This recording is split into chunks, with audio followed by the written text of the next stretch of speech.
পশ্চিমবঙ্গকে যাতে পশ্চিম বাংলাদেশ হতে না দেওয়া হয় তার জন্য আমরা প্রচেষ্ট হয়েছি। আমাদের এখানে যে তৃণমূল কংগ্রেসের বিধায়ক ছিল এর আগে তিনি মাস্টার মাইন্ডগিরি করেছেন, তিনি চাকরি চুরির একটা পুরো সিন্ডিকেট পশ্চিমবঙ্গ জুড়ে চালিয়ে গেছেন, যার ফলে এখানকার মানুষের স্বাস্থ্য শিক্ষা পরিষেবার কথা তারা ভাবেইনি।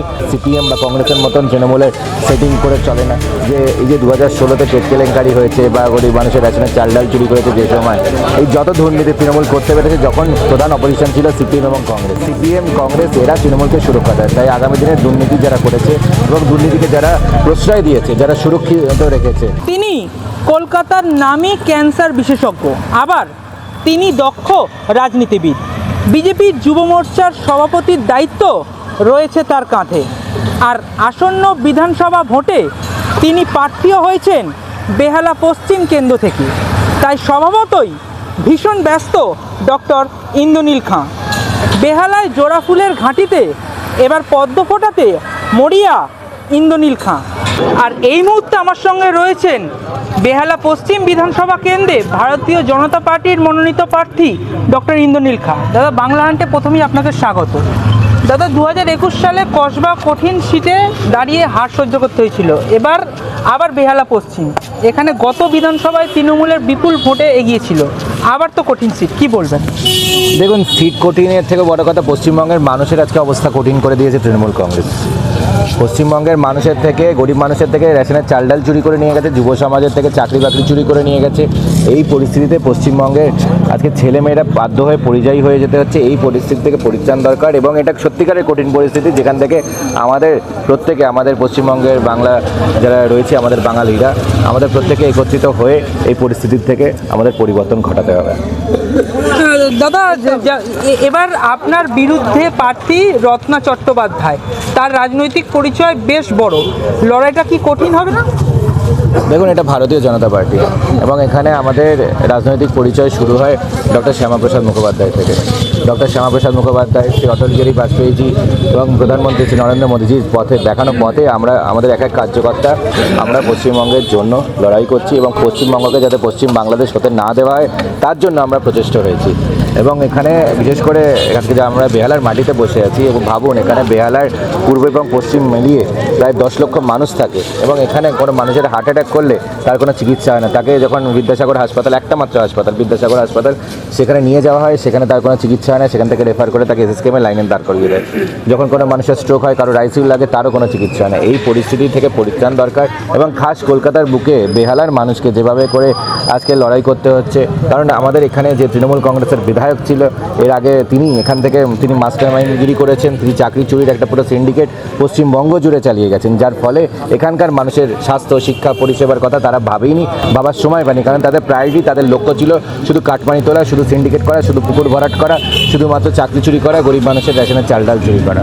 তো এখান থেকে আমাদেরকে ভাবতে হবে যে আমাদের প্রধানমন্ত্রী নরেন্দ্র মোদীজি, যিনি একবারে দুর্নীতির বিরুদ্ধে যে আপোষহীন সংগ্রাম চালাচ্ছে, সেই দুর্নীতির বিরুদ্ধে যে রাজনৈতিক দল গত 5 বছর ধরে, বিশেষ করে 2021 থেকে যখন মানুষ আমাদেরকে প্রধান বিরোধী দলের আসীন করেছিলেন, প্রধান বিরোধী দলের দায়িত্বে বসিয়েছেন, তারপর থেকে আমরা যেভাবে করে রাজপথের থেকে শুরু করে, গ্রাম বাংলা থেকে শুরু করে, শহর থেকে শুরু করে এবং বিধানসভার ভিতর এবং বিধানসভার বাইরে যেভাবে প্রতিবাদ করেছি, যেভাবে দুর্নীতিকে এক্সপোজ করেছি, যেভাবে নারী নিরাপত্তাহীনতার বিরুদ্ধে সোচ্চার হয়েছি, সেইখানে আমাদের বিশ্বাস পশ্চিমবঙ্গে আগামী দিনে পশ্চিমবঙ্গের মানুষ এই দুর্নীতির বিরুদ্ধে ভোট দেবে এবং নারী নিরাপত্তাহীনতার বিরুদ্ধে ভোট দেবে।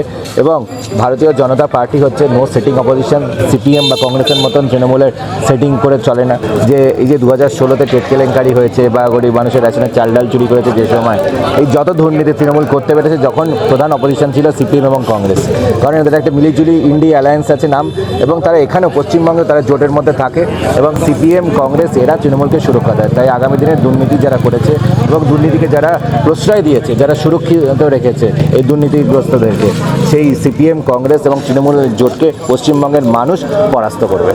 দাদা, আপনি যেমনটা জানাচ্ছিলেন যে এখানে যিনি ছিলেন প্রাক্তন শিক্ষামন্ত্রী এবং তিনি শিক্ষা কেলেঙ্কারিতে বারবার জেলে গিয়েছেন এবং এখানে দেখা যাচ্ছে পুরো বিধায়ক শূন্য, এতদিন ধরে সামলেছেন, সেখানে আপনি প্রার্থী হয়েছেন, কি বলবেন? দেখুন, বিধায়ক শূন্য পরিস্থিতি এখানে শুধু না, পশ্চিমবঙ্গের অধিকাংশ জায়গায়। কারণ বিধায়করা তারা শুধুমাত্র কেউ হয়তো জেলে গেছে, কেউ জেলে যায়নি, কেউ জেলে যারা রয়েছে তারা বিভিন্ন চুরি করেই তাদেরকে ধরা হয়েছে। তারা কেউ চাকরি চুরি করেছে, কেউ এই রেশন চুরি করেছে, কেউ কয়লা চুরি করেছে। এবং প্রত্যেক জায়গায় বিধায়কদের কাজ হলো মানুষকে পরিষেবা দেওয়া। তৃণমূলের বিধায়করা শুধুমাত্র নিজেদের পরিষেবা দিয়েছে, নিজেদের আখের গুছিয়েছে, কোটি কোটি টাকা নিজেদের এবং নিজেদের গার্লফ্রেন্ডের খাটের তলায় লুকিয়ে রেখেছে, এই করেছে। এটাই বিধায়কদের কাজ ছিল তৃণমূলের। সেই জন্য তৃণমূলের বিধায়ক সে জেলে থাকুক আর জেলের ভেতরে থাকুক, ব্যাপারটা একই। গরু গাড়ি হেডলাইট, তৃণমূলের বিধায়ক মানে গরু গাড়ি হেডলাইট। হ্যাঁ দাদা, আপনি তো এখানে প্রচার করছেন, কীরকম মানুষের রেসপন্স পাচ্ছেন? দেখুন, পশ্চিমবঙ্গ জুড়ে এবং বিশেষ করে বেহালা পশ্চিমে এখানকার মানুষ চায় পরিবর্তন, এবং এখানকার মানুষ চাকরি চোরদেরকে হাঁটাবে এবং চাকরি চোরদেরকে যারা সিটিং অপোজিশন করে রেখেছে সেই সিপিএম কংগ্রেসকে একসাথে সমূলে বিনষ্ট করবে।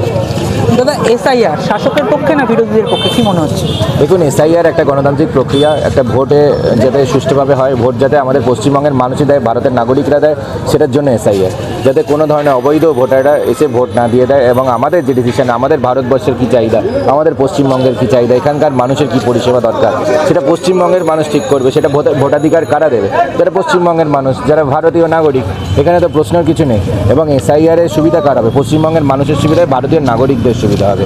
এটা কোনো রাজনৈতিক দলের কোনো কর্মসূচি না, এসআইআর ইলেকশন কমিশনের, এবং এটার সুবিধা একমাত্র যাদের হতে পারে সেটা ভারতবর্ষের নাগরিকদের। আর দাদা, আপনি যদি জিতে বেহালা পশ্চিমের বিধায়ক হয়ে আসেন, কোন কাজটা আগে করবেন? এখানে যাতে কোনো মানুষের, বেহালা কোনো সাধারণ মানুষের যাতে বিনা চিকিৎসায় মৃত্যুবরণ করতে না হয়, তার জন্য সবার আগে এখানে একদম উপযুক্ত একটা মাল্টি স্পেশালিটি হাসপাতাল, বিদ্যাসাগর হাসপাতালকে আমরা একটা সুপার স্পেশালিটি হাসপাতালে, সেখানে আমরা এবং মেডিকেল কলেজ লেভেলের যে পরিষেবা দেওয়া যায় সেখানে আমরা সেটাকে প্রতিস্থাপিত করব। আর দাদা, বেহালা পশ্চিম থেকে জেতার ব্যাপারে কতটা আশাবাদী? আমি আশাবাদী, বিশেষ করে বেহালা পশ্চিমের যারা মানুষ, আমার বিশ্বাস তারা এখানকার সকল খেটে খাওয়া সৎ মানুষজন, তারা কেউ কোনো দুর্নীতিগ্রস্ত কোনো চোরদেরকে বা যে রাজনৈতিক দল চোরদেরকে রিপ্রেজেন্ট করছে বা যে রাজনৈতিক দল চোরদেরকে সুরক্ষা দিয়েছে তাদেরকে ভোট দেবেন না, এবং দুর্নীতির বিরুদ্ধে ভোট দেবেন, এবং নারী সুরক্ষা নিয়ে যারা চিনিমিনি খেলেছে তাদের বিরুদ্ধে ভোট দেবেন।